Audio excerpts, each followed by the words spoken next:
കഴിഞ്ഞ വർഷം അവസാന മാസം ഡിസംബറിലെ രണ്ടാമത്തെയോ മൂന്നാമത്തെയോ ആഴ്ചയിലാണ് എന്നാണ് ഞാൻ ഓർക്കുന്നത്.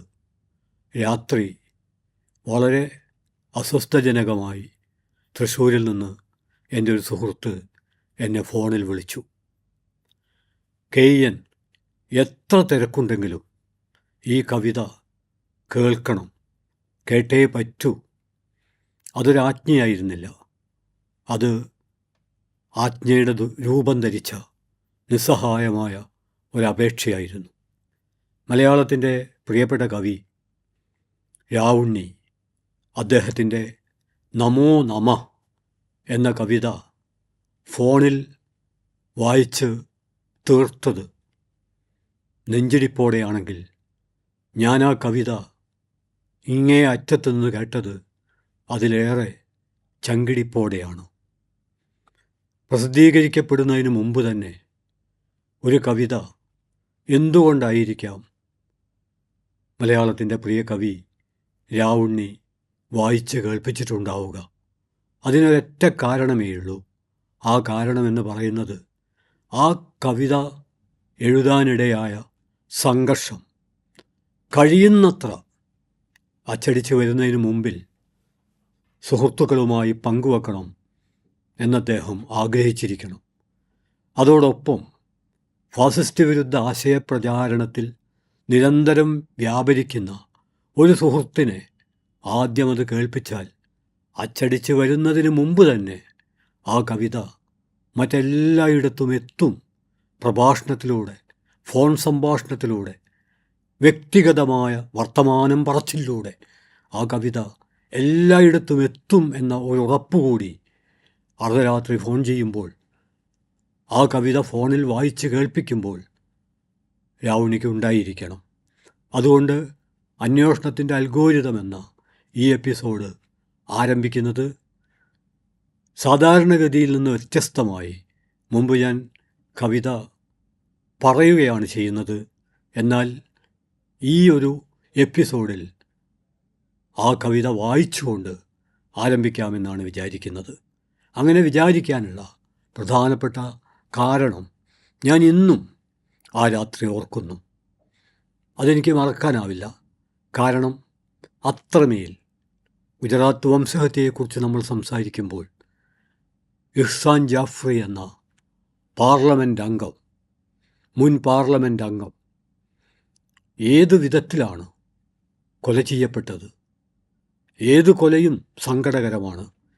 ഏത് കൊലയിലും ഒരു പ്രാണൻ പറന്നു പോവുകയാണ്, സ്വപ്നങ്ങൾ അവസാനിക്കുകയാണ്, സങ്കടങ്ങളുടെ എത്ര തുറന്നാലും തീരാത്ത പൊതിക്കെട്ടുകൾ രൂപം കൊള്ളുകയാണ്.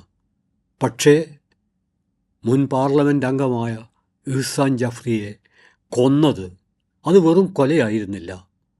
അതിൻ്റെ വിശദാംശങ്ങൾ അന്വേഷണ കമ്മീഷൻ റിപ്പോർട്ടുകളിലെല്ലാം ആവർത്തിക്കപ്പെട്ടിട്ടുണ്ട്, മാധ്യമങ്ങളിൽ വന്നിട്ടുണ്ട്. ഇന്നൊരു വിവരണവും ആവശ്യമില്ല, എല്ലാവർക്കും അറിയാവുന്നതാണ്. അതോടൊപ്പം തന്നെ ഇരയായി മാറിയ അദ്ദേഹത്തിൻ്റെ പ്രിയപ്പെട്ടവൾ, പങ്കാളി സാക്കിയ ജാഫ്രി എങ്ങനെയാണ് ഒരു ഇര പോരാളിയായിത്തീരുന്നത്? എങ്ങനെയാണ് മനുഷ്യാവകാശത്തിൻ്റെ ഒരു ഇന്ത്യൻ പ്രതീകമായി ജീവിതത്തിൻ്റെ ഇരുട്ടിലും അവർക്ക് പ്രകാശം പരത്താൻ കഴിയുന്നത് എന്നതിൻ്റെ ഗംഭീരമായ തെളിവായി, മാതൃകയായി ഞാൻ ഓർക്കുന്നു, നിങ്ങളും ഓർക്കുന്നുണ്ടാകും. 86-ാമത്തെ വയസ്സിൽ 2025 ഫെബ്രുവരി മാസം 1-ാം തീയതി അവർ നമ്മെ വിട്ടുപിരിഞ്ഞു. എങ്കിലും അവർ നടത്തിയ പ്രക്ഷോഭം, മനുഷ്യാവകാശത്തിൻ്റെ പക്ഷത്ത് നിന്ന് അവർ നടത്തിയ പ്രക്ഷോഭം, ആ പ്രക്ഷോഭത്തിൽ അവർ പരാജയപ്പെടുകയാണ് ഉണ്ടായത്. എങ്കിലും നമുക്കറിയാം, വിജയികളുടെ അട്ടഹാസത്തിലല്ല, പരാജിതരുടെ നിലവിളികളിലാണ് സമൂഹങ്ങൾ ചിലപ്പോഴെങ്കിലും നിവർന്നു നിൽക്കാറുള്ളത്. അതുകൊണ്ട് ഇഹ്സാൻ ജാഫ്രിയെയും സാക്കിയ ജാഫ്രിയെയും ഓർത്തുകൊണ്ട്, ഗുജറാത്തിലെ വംശഹത്യക്കെതിരെ സാക്കിയ ജാഫ്രി നടത്തിയ പ്രക്ഷോഭത്തെ ഓർത്തുകൊണ്ട്, നീതിക്ക് വേണ്ടി ഇപ്പോഴും നടക്കുന്ന അവസാനമില്ലാത്ത ആരംഭങ്ങൾ മാത്രമുള്ള പ്രക്ഷോഭങ്ങളുടെ ചൂടിൽ ഊർജപ്പെട്ടുകൊണ്ട്, അങ്ങനെ പറയുമ്പോൾ ഈ കവിതയിലേക്ക് കടക്കുന്നതിന് മുമ്പ് ഈ എപ്പിസോഡ് ആരംഭിക്കുന്ന ഒരു ഇന്ത്യൻ പശ്ചാത്തലത്തെക്കുറിച്ച് ഒരു വാക്ക് പറഞ്ഞിട്ടില്ലെങ്കിൽ അതൊരു കുറവായിരിക്കും. അതുകൊണ്ട് ഞാൻ പറയാൻ ആഗ്രഹിക്കുന്നു, ഭീകരതയ്ക്ക് മതമില്ല. ഭീകരതയ്ക്കെതിരെയുള്ള പോരാട്ടത്തിൽ മറ്റെല്ലാ അഭിപ്രായ വ്യത്യാസങ്ങളും മാറ്റിവെച്ചുകൊണ്ട് ഇന്ത്യൻ ജനത ഒരുമിച്ച് നിൽക്കുകയാണ്. പാർട്ടികളില്ല, മതങ്ങളില്ല, കൊടികളുടെ നിറമില്ല. ഭീകരതയ്ക്കെതിരെ മനുഷ്യരായ മനുഷ്യരൊക്കെ ഒന്ന്. ഈ ഒരു ദിവസം, ഈ എപ്പിസോഡ് ആരംഭിക്കുമ്പോൾ ഏതൊരു ഇന്ത്യക്കാരനെ പോലെ ഞാനും ആഗ്രഹിച്ചു പോകുന്നു, എല്ലാതരം ഭീകരതകൾക്കുമെതിരെ ഇന്ത്യക്ക് ഈ വിധം മറ്റെല്ലാവിധ അഭിപ്രായ വ്യത്യാസങ്ങൾക്കും അപ്പുറം ഞങ്ങൾ ഒറ്റക്കെട്ട് എന്ന് പ്രഖ്യാപിക്കാൻ കഴിയുകയാണെങ്കിൽ, ആ പ്രഖ്യാപനം സാക്ഷാത്കരിക്കപ്പെടുകയാണെങ്കിൽ ഉറപ്പാണ് നമ്മുടെ ആകാശം കുറേ കൂടി നീല നിറമാർന്ന് മനോഹരമാകും. നമ്മുടെ പൂക്കൾക്ക് കുറേ കൂടി സുഗന്ധം കൈവരും. നമ്മുടെ ബന്ധങ്ങൾക്ക് കുറേ കൂടി തിളക്കമുണ്ടാകും. കിളികൾ ഗസലുകൾ പാടും. ജീവിതം മുമ്പത്തേക്കാൾ സ്നേഹാർദ്രമാകും. അത്തരമൊരു സ്നേഹാർദ്ര ജീവിതം, വെറുപ്പിന് സൂചി കുത്താൻ ഇടം കിട്ടാത്ത, മനുഷ്യത്വം നൃത്തം വെക്കുന്ന ഒരു കാലത്തെ കിനാവ് കണ്ടുകൊണ്ട് ഞാൻ തുടക്കത്തിൽ പറഞ്ഞു. മുമ്പ് കടമനിട്ടയുടെ ക്യാ പറഞ്ഞു, കടമനിട്ടയുടെ ബാപ്പുജി നഗറിൽ അശ്വത്ഥം പറഞ്ഞു. എന്നാൽ ഇത്തവണ പറച്ചിലിന് പകരം വായനയും പറച്ചിലുമായി ഇസ്ഹാൻ ജാഫ്രിയുടെയും സാക്കിയ ജാഫ്രിയുടെയും സ്മരണകൾ ഇരമ്പുന്ന ഈ വേളയിൽ ഗുജറാത്ത് വംശഹത്യയുടെ അധ്യായമെന്നാണോ അതിനെ വിളിക്കേണ്ടത് എന്ന് കൃത്യമല്ല. ഞാനതിനെ മറ്റൊരാഘാതം എന്ന് വിളിക്കാനാണ് ആഗ്രഹിക്കുന്നത്. അതിലേക്ക് ഈ കവിതയോടെ തുടക്കത്തിൽ പറഞ്ഞു, കഴിഞ്ഞ വർഷം ഡിസംബറിലെ ഒരു രാത്രിയിൽ ഞാനിപ്പോഴും കൗതുകത്തോടെ ഓർക്കുന്നുണ്ട്. KN ഉറങ്ങിക്കഴിഞ്ഞുവോ? ഫോണിൻ്റെ ഇങ്ങേ തലക്കൽ നിന്ന് ഹലോ എന്ന് കേട്ടാൽ സാധാരണഗതിയിൽ ചോദിക്കേണ്ട ഒരു ചോദ്യമല്ല, പക്ഷേ അതൊരു ഉത്കണ്ഠയിൽ നിന്ന് ഉണർന്നു വന്ന ചോദ്യമാണ്. കവിതയുടെ പേര് നമോ നമ. വിവരണങ്ങളും വിശദീകരണങ്ങളും ഒഴിവാക്കുകയാണ്. കവിത ആരംഭിക്കുന്നത് ഹിരണ്യായ നമ, നമോ നമ എന്ന അന്തിമ വാക്യം കേട്ടപ്പോൾ സാക്കിയ ജാഫ്രി കോടതി മുറിയിൽ കുഴഞ്ഞു വീണു. ഹിരണ്യായ നമ, നമോ നമ. നമുക്കറിയാം, ഹിരണ്യകശിപു ഞാനാണ് ദൈവം എന്നാർത്തട്ടഹസിച്ചപ്പോൾ പ്രഹ്ലാദൻ വിനയപൂർവം എൻ്റെ ദൈവം തൂണിലും തുരുമ്പിലും സർവത്ര ഉണ്ട്. ഹിരണ്യകശിപുവിൻ്റെ അഹന്തയുടെ കാറ്റൊഴിച്ചുവിടാൻ പര്യാപ്തമായിരുന്ന ആ ഒരു കൊച്ചുവാക്യം. ആരാണ് ഹിരണ്യകശിപു ഇന്ത്യൻ പശ്ചാത്തലത്തിൽ എന്ന് വിവരിക്കേണ്ട ആവശ്യമില്ല. വിവരണം ഒഴിവാക്കി ഞാൻ വായിക്കുന്നു. ഹിരണ്യായ നമ, നമോ നമ എന്ന അന്തിമ വാക്യം കേട്ടപ്പോൾ സക്കിയ ജാഫ്രി കോടതി മുറിയിൽ കുഴഞ്ഞു വീണു. നിസ്സഹായതയുടെ മനുഷ്യരൂപം പോലെ, പെയ്തൊടുങ്ങാത്ത കണ്ണുനീർത്തുള്ളി പോലെ, അസ്തമിക്കാത്ത നിലവിളി പോലെ. പുറത്ത് രാവിലെ മുതൽ ആഹ്ലാദ പ്രകടനങ്ങൾ, മധുരപലഹാര വിതരണം, പടക്കം പൊട്ടിക്കൽ. ഒരു വ്യാഴവട്ടം മുമ്പ് നിലവിളികൾ മഴയായി പെയ്ത അതേ വഴികളിൽ തൃശൂലങ്ങളുടെ ജൈത്രയാത്ര നേരത്തെ തുടങ്ങിയിരിക്കുന്നു. കനത്ത ഭീതിയുടെ മഞ്ഞു പെയ്ത പഴയ രാത്രിയിൽ ദിഗന്ധങ്ങൾ മുഴങ്ങുമാറ് രക്ഷിക്കൂ രക്ഷിക്കൂ എന്നൊരു ജനത നിലവിളിക്കുകയായിരുന്നു. ഘോര നിശബ്ദതയായിരുന്നു എന്ന് അന്വേഷണ കമ്മീഷൻ, നിശബ്ദതയുടെ സംഗീതമെന്ന് കോടതി. ഇസ്ഹാൻ ജാഫ്രി എന്നാൽ ദേശത്തെ എല്ലാ തെരഞ്ഞെടുപ്പിലും ജയിച്ചവൻ എന്ന് നാട്ടുകിളികൾ, ദേശത്തെ തെരഞ്ഞെടുത്തതിൽ തോറ്റവനെന്ന് കഴുകന്മാർ. നിലവിളികളുടെ ഒരു പുഴ ഒഴുകി വരികയായിരുന്നു. ജാഫ്രി രക്ഷിക്കൂ, ജാഫ്രി രക്ഷിക്കൂ എന്നൊരു ജനാവലി. ഞാൻ രക്ഷിക്കേണ്ടവനാണ്, അതിനാൽ ഉടൻ വരൂ എന്ന് പോലീസിനോട്, പട്ടാളത്തോട്, എന്തെങ്കിലും ചെയ്യൂ എന്ന് മന്ത്രിമാരോട്, നേതാക്കളോട്, രാഷ്ട്രനായകരോട്, ഇഹ്സാൻ ജാഫ്രി അലമുറയിട്ടുകൊണ്ടിരുന്നു. ഇതുവരെ ഈ ഭൂമിയിലുണ്ടായ ഏറ്റവും വലിയ ശബ്ദം അപ്പോഴത്തെ ഇഹ്സാൻ ജാഫ്രിയുടേതായിരുന്നു. ഇതുവരെ ഈ ഭൂമിയിൽ അപ്പോഴുണ്ടായിരുന്ന ഏറ്റവും വലിയ മനുഷ്യ ശബ്ദം ഇഹ്സാൻ ജാഫ്രിയുടേതായിരുന്നു. പക്ഷേ ചുമരുകൾ പോലും കേട്ടില്ല, മതിലുകൾ കേട്ടില്ല, കാക്കിയും കാവിയും കേട്ടില്ല. അട്ടഹാസങ്ങളുടെ സമുദ്രം നിലവിളികളുടെ പുഴയെ വിഴുങ്ങി. ശബ്ദമൊന്നും ഉണ്ടായിരുന്നില്ലത്രേ. പരമശാന്തതായിരുന്നു എന്ന് അന്വേഷണ കമ്മീഷൻ, ശാന്തതയുടെ ഗൗരീശങ്കരമെന്ന് കോടതി.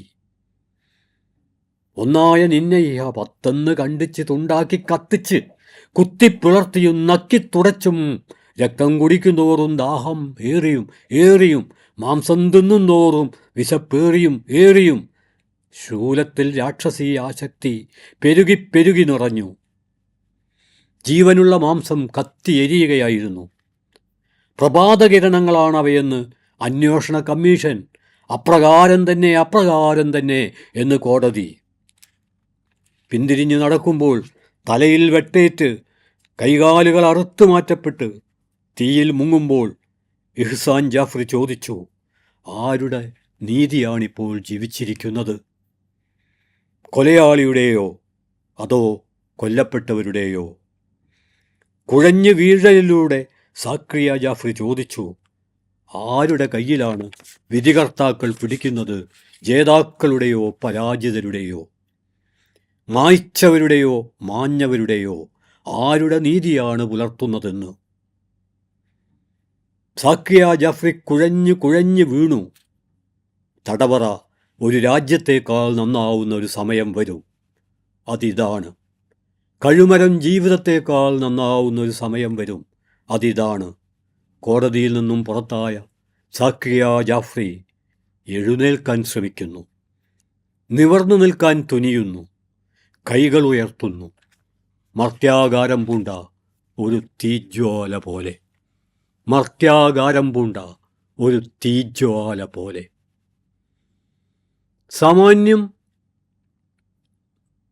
കൂടുതൽ വരികളുള്ള, എന്നാൽ ആ വരികളുടെ വേലിക്കെട്ടുകൾ പൊട്ടിച്ച് വീർപ്പുമുട്ടലുകൾ പുറത്തു കടക്കാൻ വെമ്പുന്ന ഈ കവിത മുഴുവനുമായും ഞാനിവിടെ വായിച്ചത് എന്താണ് 2002 ഫെബ്രുവരി 28 ഏറെക്കുറെ അഹമ്മദാബാദിലെ പോലീസ് ഹെഡ്ക്വാർട്ടേഴ്സിനടുത്ത് ചമൻപുര എന്ന ഗ്രാമത്തിൽ ഗുൽബർഗ് സൊസൈറ്റിയിൽ സംഭവിച്ചത്. ആരായിരുന്നു ഇഹ്സാൻ ജാഫ്രി? നമ്മൾ മനസ്സിലാക്കേണ്ടത്, ലാവണ്യ കവിതയിൽ പറഞ്ഞതുപോലെ, അദ്ദേഹം ഒരു പൊതുപ്രവർത്തകൻ, പണ്ഡിതൻ, കവി, ആ പ്രദേശത്തിനേറെ പ്രിയങ്കരൻ, പാർലമെൻറ്റ് MP ആയി ആ പ്രദേശത്തെ ജനങ്ങൾക്കിടയിൽ ഏറെ സുപരിചിതൻ, കലാപങ്ങളിലും കലഹങ്ങളിലും സാന്ത്വനത്തിൻ്റെ സ്രോതസ്സായിരുന്നവൻ ഇഹ്സാൻ ജാഫ്രി. ആ ഇഹ്സാൻ ജാഫ്രി 2002 ഫെബ്രുവരി 28 ഗുൽബർഗ് സൊസൈറ്റിയിലെ മനുഷ്യർ, 68ഓളം ബംഗ്ലാവുകളുള്ള, അതിലൊരു ബംഗ്ലാവ് മാത്രമാണ് നമ്മളെ അമ്പരപ്പിക്കുന്നു. ദയാമോച്ചി എന്നാണ് അദ്ദേഹത്തിൻ്റെ പേര്. ആ ബംഗ്ലാവ് അദ്ദേഹം ഗുൽബർഗ് സൊസൈറ്റി ഇടിച്ചു നിരത്താൻ, അതിലുള്ള മുഴുവൻ മനുഷ്യരെയും കൊല്ലാൻ ഫാസിസ്റ്റുകൾക്ക് വിട്ടു നൽകുകയായിരുന്നു എന്ന് അന്വേഷണ കമ്മീഷൻ റിപ്പോർട്ടുകളിൽ വായിക്കുമ്പോൾ അദ്ദേഹത്തിൻ്റെ പേര് ഞാൻ ഒരിക്കൽ കൂടെ ആവർത്തിക്കുന്നു, ദയാമോച്ചി. അവിടം കേന്ദ്രീകരിച്ചാണ് ഗുൽബർഗ് സൊസൈറ്റി ഇടിച്ചു നിരത്താനുള്ള, ഇഹ്സാൻ ജാഫ്രി അടക്കമുള്ള മനുഷ്യരെ ഇല്ലാതാക്കാനുള്ള പദ്ധതികൾ രൂപപ്പെടുത്തിയത്. ആ പ്രദേശത്തെ മുഴുവൻ മനുഷ്യരും ഫാസിസ്റ്റ് അലർച്ചകൾ കേട്ടപ്പോൾ രക്ഷ തേടി, അഭയം തേടി ഒത്തുചേർന്നത് ഇഹ്സാൻ ജാഫ്രിയുടെ ബംഗ്ലാവിലാണ്. ജാഫ്രി ഞങ്ങളെ രക്ഷിക്കും എന്നവർക്ക് ഉറപ്പുണ്ടായിരുന്നു. കാരണം ഗുജറാത്ത് മുഖ്യമന്ത്രി നരേന്ദ്രമോദി മുതൽ ഉന്നത പോലീസ് ഉദ്യോഗസ്ഥന്മാർ മുതൽ മാധ്യമപ്രവർത്തകർ മുതൽ എല്ലാവരുമായും അദ്ദേഹത്തിന് പരിചയമുണ്ടായിരുന്നു, വ്യക്തിബന്ധമുണ്ടായിരുന്നു. എല്ലാവരെയും അദ്ദേഹം മാറി മാറി വിളിച്ചു. ആരും രക്ഷക്കെത്തിയില്ല. പോലീസ് മേധാവി പാണ്ഡെ പറഞ്ഞത്, ഈ വംശഹത്യാ ഭീകരർ എത്രയെത്രയോ ആയിരങ്ങളായിരുന്നു, ഞങ്ങൾ വളരെ കുറവായിരുന്നു. എന്തൊരു ന്യായീകരണം! ഒരു രാജ്യത്തെ പോലീസ് സേനയ്ക്ക് തന്നെ അവമാനം. ഇത് പിന്നീട് വിഭൂതിഭൂഷൺ റോയ് എന്ന പോലീസ് ഉദ്യോഗസ്ഥൻ പോലീസ് സംഘടനയ്ക്ക് എഴുതിയ കത്തിൽ പറയുന്നുണ്ട്. യൂണിഫോം ധരിച്ച റൗഡികളെന്ന് വില്യം ഷിററാണ് 1930കളുടെ ജർമ്മനിയിൽ ഫാസിസ്റ്റുകളെക്കുറിച്ച് പറഞ്ഞത്.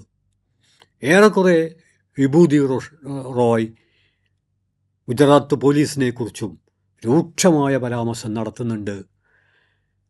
വംശഹത്യാ നാളുകളിൽ ജനങ്ങൾക്ക്, വേട്ടയാടപ്പെടുന്നവർക്ക് താങ്ങും തണലും തുണയും തണലുമായി തീരണ്ട. പോലീസ് എന്തു ചെയ്തു എന്ന് ഒരുപക്ഷെ നമുക്ക് പരിചയമുള്ള മലയാളിയായ RB ശ്രീകുമാർ മുതൽ ഒരുപക്ഷെ വേണ്ടത്ര നമ്മൾ ശ്രദ്ധിക്കപ്പെടാതെ പോയ തൃശ്ശൂർക്കാരനായ മറ്റൊരു മലയാളിയെ കൂടി നമ്മൾ ഓർമ്മിച്ചെടുക്കേണ്ടതുണ്ട്, ജാതവേദൻ നമ്പൂതിരി. അവരൊക്കെ നടത്തിയ സഞ്ജീവ് ഭട്ട്, അവരൊക്കെ നടത്തിയ ഇടപെടലുകളുണ്ട്. പക്ഷേ ഭൂരിഭാഗവും വംശഹത്യാ ഭീകരർക്കൊപ്പമായിരുന്നു.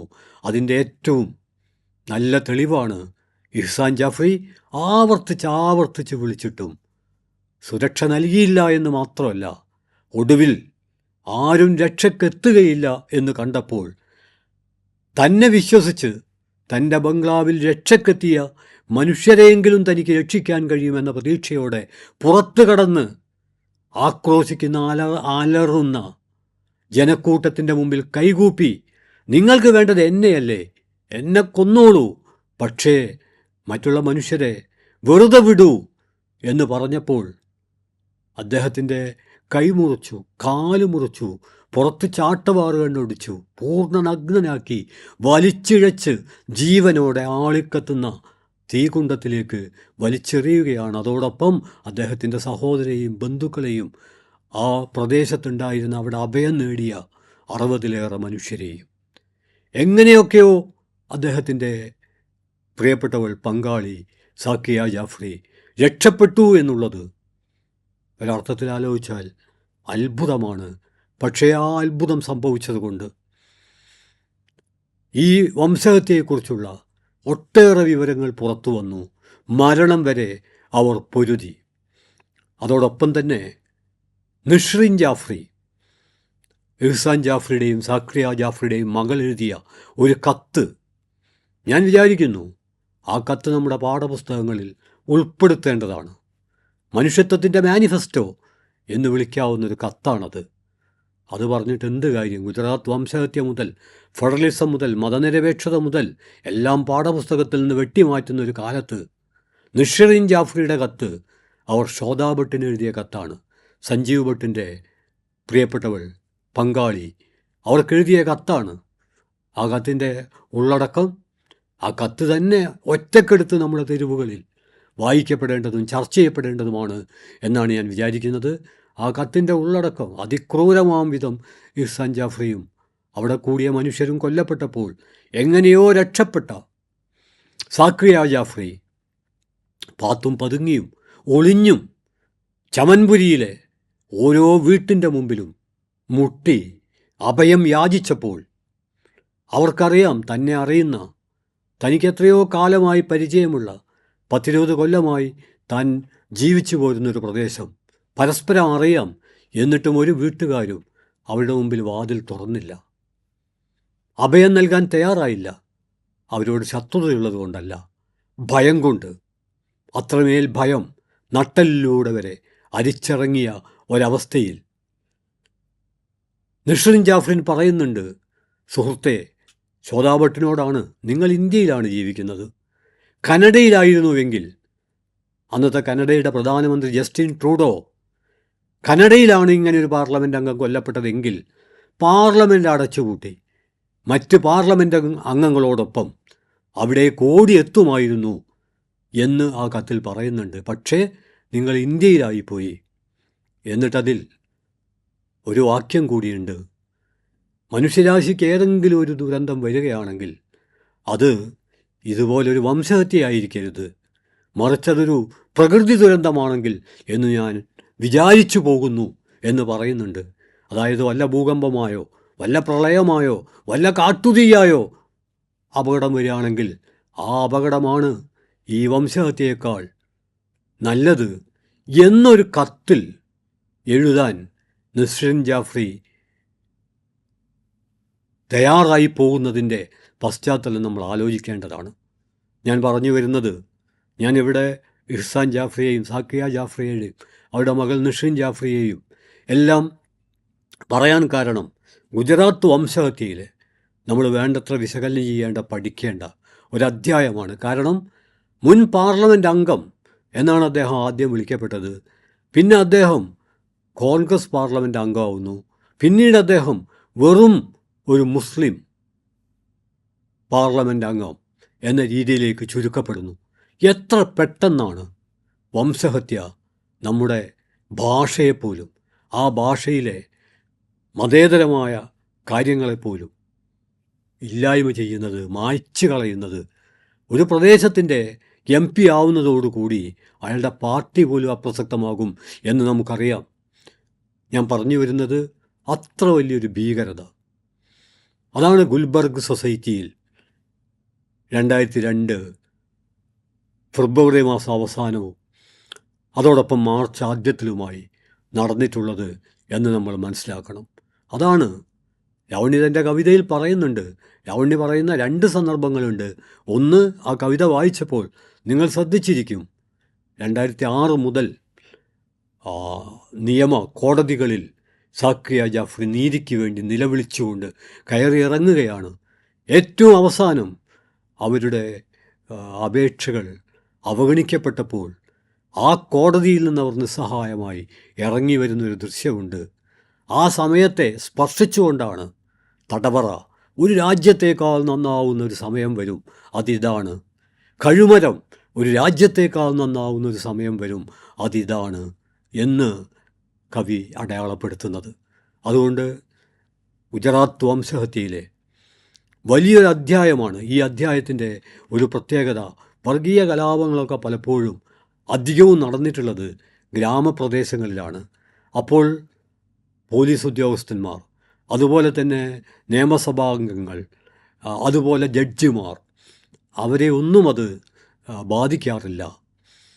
പക്ഷേ ഗുജറാത്ത് വംശഹത്യയിൽ ജഡ്ജിമാർ മുതൽ പാർലമെൻറ്റ് അംഗങ്ങൾ മുതൽ ആക്രമിക്കപ്പെട്ടു. മറ്റൊരർത്ഥത്തിൽ പറഞ്ഞാൽ ജഡ്ജിമാർ എന്ന് പറയുമ്പോൾ ആ ഒരു സംഭവം കൂടി ഞാൻ ഇതിനോട് കൂട്ടിച്ചേർക്കുകയാണ്. കാരണം അത് ഒന്ന് പാർലമെൻറ്റാണ്. നമ്മൾ ഈ ജനാധിപത്യത്തിൻ്റെ 4 തൂണുകൾ എന്ന് പറയുമ്പോൾ അതിലേറ്റവും പ്രധാനപ്പെട്ടതാണ് ജുഡീഷ്യറി. ആ ജുഡീഷ്യറിയിലെ കോടതിയിലെ ജഡ്ജിമാർ അഭയമന്വേഷിച്ച് നിലവിളിക്കേണ്ടി വന്നു എന്ന്, സഹായത്തിന് വേണ്ടി പലരോടും കെഞ്ചേണ്ടി വന്നു എന്ന് അറിയുമ്പോൾ അതിൽ ജസ്റ്റിസ് ഖാദ്രിയുടെ ഒരു അനുഭവം കൂടി പങ്കുവെച്ചുകൊണ്ട് ഈ ഒരു അവതരണം, ഈ ഒരു എപ്പിസോഡ് അവസാനിപ്പിക്കാമെന്നാണ് വിചാരിക്കുന്നത്. ജസ്റ്റിസ് ഖാദ്രി, അദ്ദേഹം ഹൈക്കോടതിയിലെ ന്യായാധിപനാണ്. അദ്ദേഹത്തിൻ്റെ വീട്ടുമുറ്റത്ത് വീട്ടിന് ചുറ്റും അട്ടഹാസങ്ങൾ മുഴങ്ങിയപ്പോൾ അദ്ദേഹം തൻ്റെ സഹപ്രവർത്തകരെ, ജഡ്ജിമാരുടെ ബംഗ്ലാവുകളിലാണ് അദ്ദേഹം, ജഡ്ജിമാർ ഒന്നിച്ച് താമസിക്കുന്ന ബംഗ്ലാവിലാണ് അദ്ദേഹവും താമസിക്കുന്നത്. ആ സമയത്ത് അദ്ദേഹത്തിൻ്റെ സുഹൃത്തു കൂടിയായ ഒരു ജഡ്ജി പറഞ്ഞു, നിങ്ങളിവിടുന്ന് മാറി താമസിക്കാൻ പാടില്ല. കാരണം ഒരു സിറ്റിംഗ് ജഡ്ജ് മാറി താമസിക്കുക എന്ന് പറയുന്നത് ഭരണഘടനയുടെ മൂല്യങ്ങൾക്ക് വിരുദ്ധമാണ്. നിങ്ങളോട് മാറി താമസിക്കാൻ പറയുന്നവരോട് നിങ്ങൾ പറയണം, നിങ്ങളെ രക്ഷിക്കേണ്ടത് അവരുടെ ഉത്തരവാദിത്തമാണ്, ആ പോലീസിൻ്റെ ഉത്തരവാദിത്തമാണ്. നിങ്ങൾ മാറി താമസിച്ചാൽ അത് ഭരണഘടനാ മൂല്യങ്ങൾക്ക് അവമാനമുണ്ടാക്കും എന്ന് അദ്ദേഹത്തിൻ്റെ സുഹൃത്തായ ജഡ്ജ് പറയുന്നുണ്ട്. പക്ഷേ ജസ്റ്റിസ് ഖാദ്രിക്ക് ഒരു രക്ഷയും ഉണ്ടായില്ല. അയാൾ ജസ്റ്റിസ് വഗേലയുടെ ബംഗ്ലാവിലേക്ക് മാറി താമസിക്കേണ്ടി വന്നു. അതിലേറ്റവും ഹൃദയസ്പർശിയായി എനിക്ക് അന്വേഷണ കമ്മീഷൻ റിപ്പോർട്ടിൽ നിന്നും വായിക്കാൻ കഴിഞ്ഞ കാര്യം, ഇങ്ങനെ പറഞ്ഞ അദ്ദേഹത്തിൻ്റെ സുഹൃത്തായ ജഡ്ജ് പിന്നീട് പറയുന്നുണ്ട്, നമ്മൾ ദാർശനിക തത്വങ്ങളൊന്നും പറഞ്ഞിട്ട് കാര്യമില്ല, നിങ്ങൾ മാറി താമസിച്ചത് നന്നായി. നമ്മൾ അതിർത്തിയിൽ യുദ്ധം ചെയ്യുന്ന പട്ടാളക്കാരല്ല. അതിർത്തിയിൽ യുദ്ധം ചെയ്യുന്ന പട്ടാളക്കാർ മാറുന്നത് ഭീരുത്വമാണ്.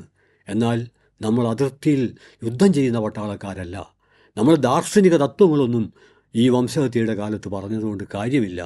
ഞാനൊരാവേശത്തിൽ അങ്ങനെ പറഞ്ഞുപോയി, നിങ്ങൾ ചെയ്തതാണ് ശരി എന്ന് നിങ്ങൾ ആര് പറഞ്ഞാലും ഇപ്പോൾ താമസിക്കുന്ന സ്ഥലത്ത് നിന്ന് മാറരുത്. പക്ഷേ ജസ്റ്റിസ് ഖാദ്രിക്ക് മാറി താമസിച്ചതുകൊണ്ട് തൻ്റെ ജീവൻ രക്ഷിക്കാൻ കഴിഞ്ഞു. എന്നാൽ ഇഹ്സാൻ ജാഫറിക്ക് തൻ്റെ ജീവൻ രക്ഷിക്കാൻ അവിടെ നിന്ന് ഒളിച്ചോടാമായിരുന്നു. പക്ഷെ അദ്ദേഹം ഒളിച്ചോടിയില്ല. അദ്ദേഹം ഒരു ജനപ്രവർത്തകൻ എന്ന അർത്ഥത്തിൽ, പൊതുപ്രവർത്തകൻ എന്ന അർത്ഥത്തിൽ പൊരുതി നിന്നു, പൊരുതി മരിച്ചു. ജയ് ശ്രീറാം വിളിക്കാൻ ജനക്കൂട്ടം ആക്രോശിച്ചപ്പോൾ അദ്ദേഹം വിളിക്കാൻ കൂട്ടാക്കിയില്ല എന്നാണ് മാധ്യമ വാർത്തകൾ. അതുപോലെ തന്നെ സാക്കിയ ജാഫ്രി പലവിധ വെല്ലുവിളികൾക്കിടയിലും നീതിക്ക് വേണ്ടിയുള്ള പോരാട്ടം തുടർന്നു. അതുകൊണ്ട് വംശഹത്യ വേദനാജനകമാണ്, ഒരു സംശയവുമില്ല. അതുകൊണ്ടാണ് ഞാൻ തുടക്കത്തിൽ പറഞ്ഞത്, വംശഹത്യക്കെതിരെ എല്ലാ അഭിപ്രായ വ്യത്യാസങ്ങൾക്കും അപ്പുറത്ത് ഒരു ജനത ഒറ്റക്കെട്ടായി നിൽക്കുകയാണെങ്കിൽ, പാർട്ടികൾക്കപ്പുറത്ത് ഒറ്റക്കെട്ടായി നിൽക്കുകയാണെങ്കിൽ വംശഹത്യകൾ ആഘോഷിക്കപ്പെടുകയില്ല.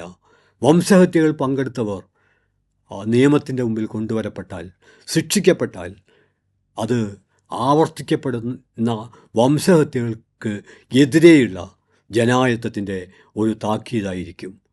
അത്തരമൊരു താക്കീത്, മുന്നറിയിപ്പ് വംശഹത്യക്ക് നേതൃത്വം നൽകുന്നവർക്കെതിരെ, അത്തരം ആശയങ്ങൾക്കെതിരെ രൂപപ്പെടുത്തുക എന്നുള്ളത് തന്നെയാണ് ഗുജറാത്തുകൾ ആവർത്തിക്കാതിരിക്കാനുള്ള ജനായത്തത്തിൻ്റെ പ്രാഥമികമായ ഉത്തരവാദിത്തം എന്ന് പറഞ്ഞുകൊണ്ട് അന്വേഷണത്തിൻ്റെ അൽഗോരിതത്തിൻ്റെ ഈ എപ്പിസോഡ് ഇവിടെ അവസാനിക്കുകയാണ്. നിങ്ങൾക്ക് അഭിവാദ്യങ്ങൾ.